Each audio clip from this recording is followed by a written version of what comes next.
Querido, bondoso Deus, eterno Pai, muito obrigado, Senhor, por esse dia. Ó Deus, pela oportunidade de podermos estar, ó Deus, mais uma vez ministrando a Tua palavra. Abençoa, Senhor, a nossa vida, abençoa a nossa casa, a nossa família. Abençoa os alunos, abençoa a coordenadora, Tua serva irmã Maria de Lourdes. Dá vitória ao Teu povo, Senhor, na sua vida espiritual, sua vida material, familiar. Sustenta o Teu povo com Tua destra fiel. Guarda, livra de todo mal. Usa os Teus servos poderosamente, Senhor. Ó Deus querido, Deus maravilhoso, eu te peço, Senhor, nesta manhã, Senhor, que a Tua graça, Senhor, seja sobre a vida do Teu povo, Senhor. Jesus, ministra a saúde sobre o nosso corpo físico, ministra a saúde espiritual, Senhor, para nós também, principalmente saúde espiritual. Senhor Deus, nos ajuda a viver, Senhor, como verdadeiro cidadão do céu, andando na contramão do mundo. Senhor, coloca, Senhor, sobre nós, Senhor, ó Deus, a Tua palavra, coloca sobre nós o Teu Espírito, Senhor. Ó Deus eterno, nós queremos ser canal de bênção, queremos ser usados, Senhor, por Ti, Senhor. Ó Deus, nós cremos e entendemos pela Tua palavra que, Senhor, estamos vivendo os últimos momentos da igreja na face da terra. Senhor Deus, e que possamos, ó Pai, enquanto aqui estivermos, enquanto aqui vivemos, Senhor, sermos leal à Tua palavra, sermos, ó Senhor, referencial de Deus aqui na terra, sermos verdadeiras testemunhas do Senhor. Ó Deus querido, eu te peço nesta manhã, Senhor, abençoa a família dos Teus servos, abençoa, Jesus querido, ó Deus querido, a casa dos Teus filhos, Senhor, guarda, assim como a casa dos hebreus ali no Egito, Senhor, estava guardado, Senhor, pelo símbolo, ó Pai querido, aquele sangue aspergido nos umbrais das portas. Ó Deus, asperge o Teu sangue sobre nós e nos guarda e nos livra de todo mal. Senhor Deus, eu te louvo, eu te adoro, eu te agradeço, Senhor, pela vida de cada um, Senhor, que estarão assistindo esta aula. Ó Deus eterno, que eles possam, Senhor, ó, sentir, meu Deus, ó Deus, a Tua presença, sentir a Tua glória nesse dia, Senhor. Ó Deus santo, Deus poderoso, ser conosco, nos usa para a honra e glória do Teu nome. Nós reconhecemos nossa total dependência de Jesus, dependência do Espírito Santo sobre nós, Senhor. Vem nos inspirar, Senhor, para podermos falar com ousadia a Tua palavra. Ó Deus, eu te peço o Teu perdão por alguma falta cometida e te peço, aceita-nos, ó Deus, em Tua presença, Senhor, porque nós carecemos de Ti. Muito obrigado, fala conosco, em nome de Jesus. Amém e amém. Glória a Deus. A paz de Cristo, querido, prazer muito grande estar mais uma vez aqui para juntos estudarmos a palavra do Senhor, darmos continuidade ao nosso estudo, falando sobre o caráter do verdadeiro líder, e temos como modelo, como figura principal do nosso estudo, a pessoa bendita de Jesus Cristo, nosso modelo. E nessa aula nós vamos estar falando sobre o problema do ego. Tá? Um dos grandes problemas do ego são as motivações. Tá? Nós temos na nossa apostila 3 perguntas muito interessantes. Por que faço? Para que faço? Para quem faço? Isso está vinculado às motivações. Por que estou fazendo? Para que eu estou fazendo? E para quem estou fazendo? Algumas vezes na nossa chamada, na nossa caminhada, o inimigo tenta colocar em nós um tipo de comportamento, de insatisfação ou de frustração, porque às vezes a gente percebe que não estamos sendo vistos, não estão dando muito valor ao nosso trabalho, mas nós temos que entender que nós estamos trabalhando não para um sistema, nós não estamos trabalhando para o líder, para o pastor presidente, nós não estamos trabalhando para o bispo, nós estamos trabalhando para Deus. O que eu estou fazendo, da forma mais simples ou mais complexa, eu tenho que ter isso em mente. Estou fazendo para Deus, ok? Então esse é um dos grandes problemas, né, que nós temos na liderança. O problema do ego. Tem pessoas que se sentem com ego ferido. Ego ferido porque nunca receberam aplauso, nunca receberam elogio, nunca receberam um tapinha nas costas, e então se sente com ego ferido. Mas como nós sabemos por que estamos fazendo, para quem estamos fazendo, né, e para que nós estamos fazendo a obra do Senhor, então eu tenho certeza absoluta que nós iremos superar o problema do ego. Um dos grandes problemas do ego, né, que nós acabamos de falar, são as motivações. Devemos ter muito cuidado com isso, ok? E quando falamos de motivações, nós estamos falando do caráter, do caráter do homem, do egocentrismo. O que seria o egocentrismo? É viver para si mesmo. Tem pessoas que parece que o sol tem que virar só para ele, o resto do mundo que morra congelado, gelado. Mas nós temos que entender que Deus nos chamou para viver de uma forma altruísta, não egocentrista, mas sim altruísta. O que seria isso? É viver para os outros. Enquanto o egocentrismo, a pessoa vive para si mesmo, o altruísta ele vive para os outros. O egocentrismo é a pessoa que disputa o seu espaço.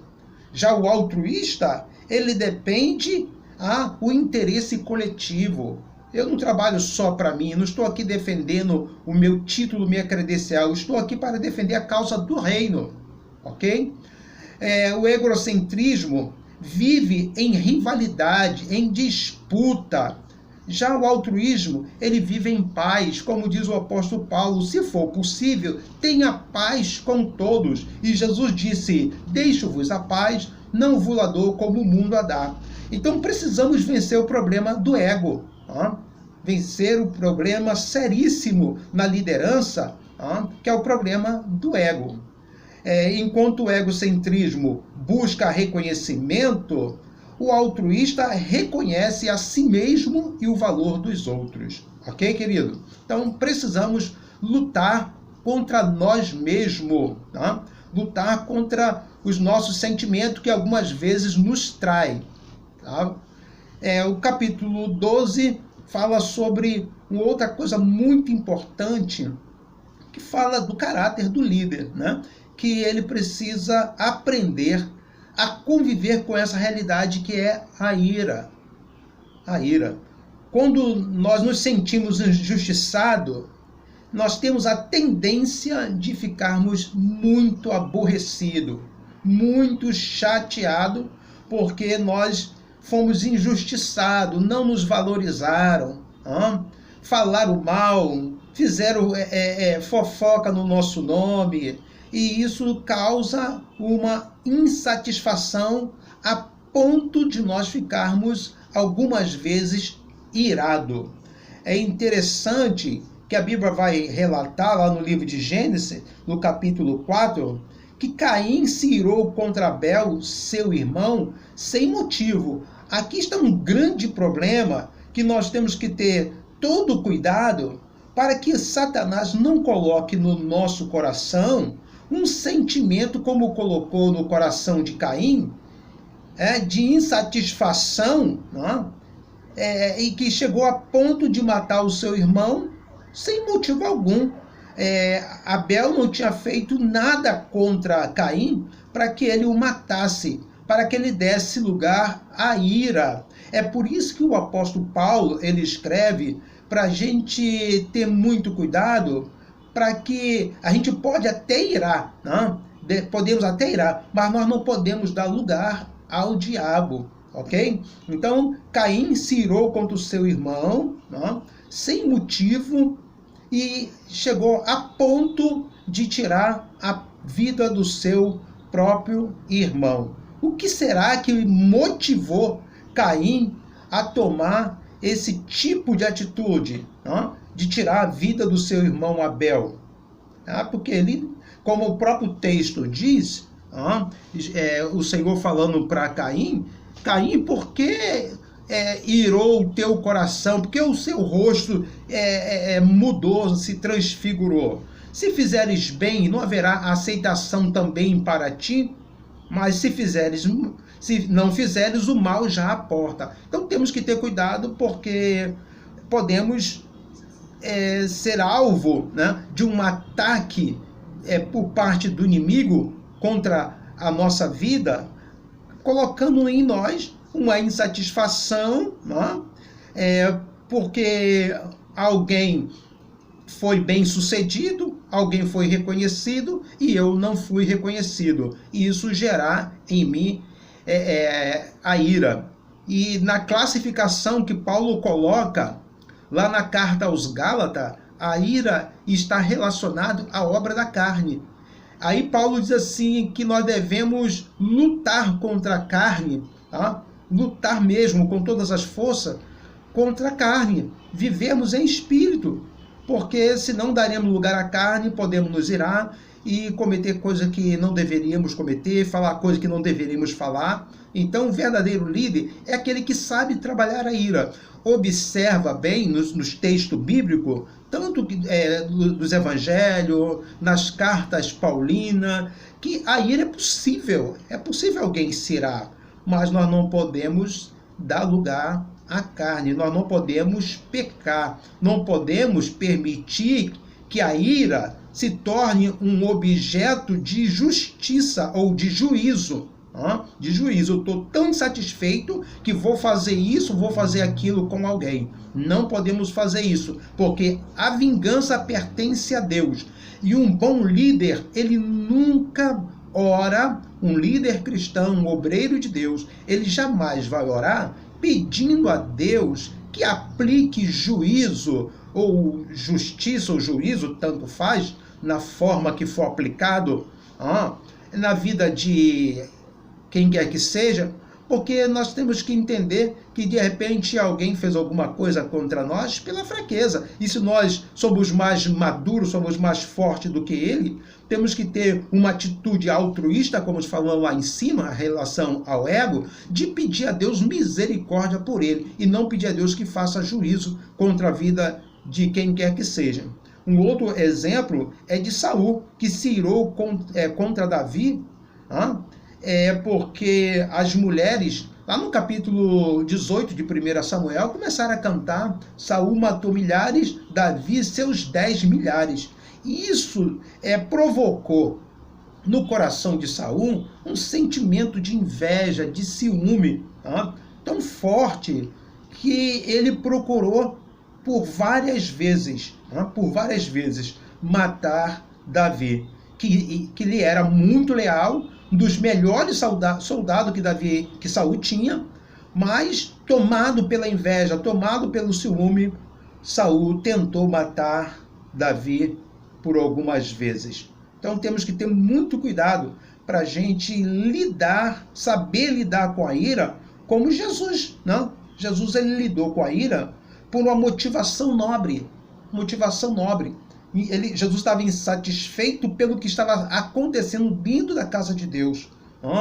Estavam profanando a casa do Senhor. E Jesus então chega, coloca ordem, e para colocar ordem na casa foi necessário acabar com a bagunça.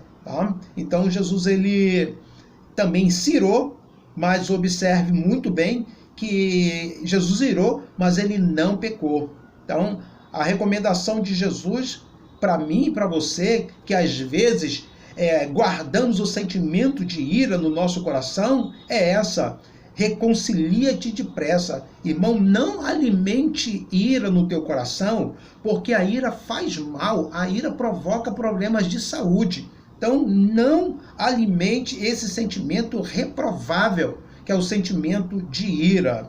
A recomendação de Paulo é: irai-vos e não pequeis, ok? Aí Paulo chega a dizer: não se ponha o sol sobre a vossa ira. O que é isso? Não permita que o dia acabe irado com alguém. Reconcilie-te com teu irmão, reconcilie-te com teu esposo, reconcilie-te com teu filho, reconcilie-te com a tua filha. É isso que Paulo está dizendo para não deixar o sol se pôr e você dormir irado, dormir insatisfeito. E esse tipo de comportamento não cabe na vida de um líder. Tá? O verdadeiro líder é aquele que ele sabe que está propenso a irar, mas ele sabe que, como um servo de Deus, espelhando em Cristo, ele tem que estar pronto a buscar a reconciliação. Querido, precisamos buscar reconciliação sempre, sempre. Responsabilidade, e temos que entender uma coisa em relação à ira. Temos que ter responsabilidade, assumir a responsabilidade por nossas reações. Porque o problema da ira não é só aquele momento que eu fiquei irado, não. São as consequências, são as reações que a ira pode provocar. Então precisamos ter autocontrole. Precisamos buscar isso, o autocontrole. Ocorre o autocontrole é fundamental na vida do líder, tá? Porque ele sabe que ele é homem, é carnal, no sentido de ser humano, não? Ele sabe que se conhece muito bem, sabe que pode falar um pouco mais áspero, falar um pouco mais, uma voz mais acentuada, ele sabe que ele pode mudar a fisionomia, então isso não é aconselhável para a vida de um líder. A Bíblia diz, que o coração alegre aformoseia o rosto. Então, o bom líder não é aquele que vai ficar guardando ressentimento contra o seu grupo, contra a sua equipe, contra os seus liderados, demonstrando um rosto desfigurado, como o próprio Deus falou para falou para Caim. Caim, por que o teu rosto está mudado? Porque se percebe, irmão, quando alguém está insatisfeito, quando alguém está irado, o seu rosto é diferente, o seu semblante é diferente. E nós precisamos trabalhar isso, de maneira que o nosso rosto não afaste as pessoas de nós, porque quando nós fechamos o nosso rosto, quando o nosso rosto está transfigurado pela insatisfação, a gente afasta as pessoas de nós, tá? Então temos que ter muito cuidado contra isso. Muito bem. Capítulo 13 fala da busca de apoio. Aonde Jesus foi buscar apoio para o seu ministério? Com quem Jesus foi buscar apoio para o seu ministério? Vejamos.